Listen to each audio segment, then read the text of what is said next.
मुश्ताक चौधरी। हमारे चैनल को सब्सक्राइब कीजिए और बर वक्त मालूमात के लिए बेल आइकन प्रेस कीजिए। बिस्मिल्लाहिर्रहमानिर्रहीम। अस्सलामुअलैकुम दोस्तों, क्या हाल चाल हैं। मैं उम्मीद करता हूं कि मेरे तमाम दोस्त खैरियत से होंगे। दोस्तों, ये एक प्योर चोलस्तानी बहुत ही अच्छे प्रिंट में गाय है। मेरे पास ये खड़ी है, मेरे एक दोस्त के पास खड़ी है, तो मैंने अपना नंबर दिया है। आप ये ख़रीद सकते हैं, फार सेल है। चोलस्तानी पीछे इसके बछड़ा है, दूसरा सुबह सुई है ये, और अभी ताज़ा ताज़ा सुई है ये, आप देख सकते हैं पीछे इसके, और हवाना भी इसका आप देख सकते हैं माशाल्लाह। तो इसका जो इसको 2-3 दिन हो गए, वैसे वीडियो 2-3 दिन पहले की है मेरे पास। तो इसका जो है दूध दो टाइम का 10 किलो दूध होगा, 10 लीटर।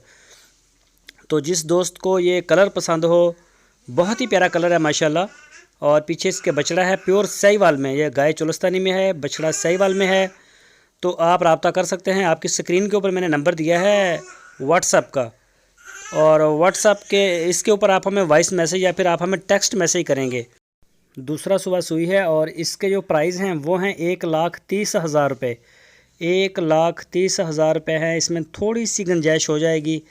गाय का कलर माशाल्लाह बड़ा प्यारा है, और ये बछड़ा आपके सामने है, तो ये देख सकते हैं, ये भी बड़ा प्यारे कलर में है, ये देखें। तो 1,30,000 रुपये बहुत ही रीज़नेबल प्राइस मैंने इसके रखे हैं। जिस दोस्त को ज़रूरत हो वो मेरे साथ रब्ता कर सकता है, उसको मज़ीद जो डिटेल है वो मिल जाएगी।